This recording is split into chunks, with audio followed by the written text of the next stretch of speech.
Your Daily 180, 180 seconds of pure Bible study.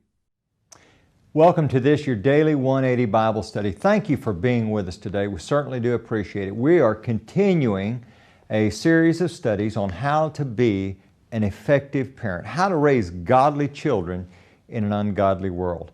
And we're looking at the book of wisdom, the book of Proverbs, and we're looking at parental advice from a father to a son on how to have the best life possible. And the best life possible is the life that honors God and submits to God. And today we're going to be looking at verse 9 and 10 of Proverbs chapter 3. And there is this command and then there is a promise associated with it. Now notice in verse number 9, the command, honor the Lord with your possessions and with the first fruits of all your increase. So there's the command. Put God first in your life. Honor Him with your first fruits. Now here is the promise associated with that. So your barns will be filled with plenty, and your vats will overflow with new wine.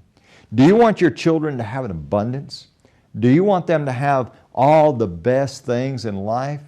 Then you need to teach them to put God first. Now this is a difficult lesson for us to fit into our 3 minutes today because I want to get this across to you. When I'm talking about an abundance, we have a hard time understanding this because here in North America, we are the most blessed people on all the earth. We have an abundance of everything. But you see, the sad thing is there's a lot of folks that are just surrounded by stuff.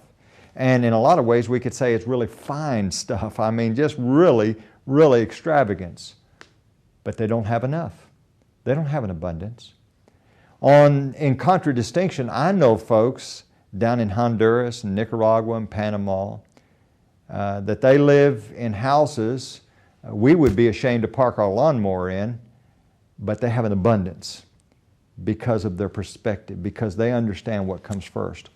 Over in Matthew chapter 6, beginning in verse number 33, here Jesus says, listen, here's what's really important. Don't you worry about food. Don't you worry about clothing. Listen to what He says in verse 33. But seek first the kingdom of God and His righteousness, and all these things shall be added to you.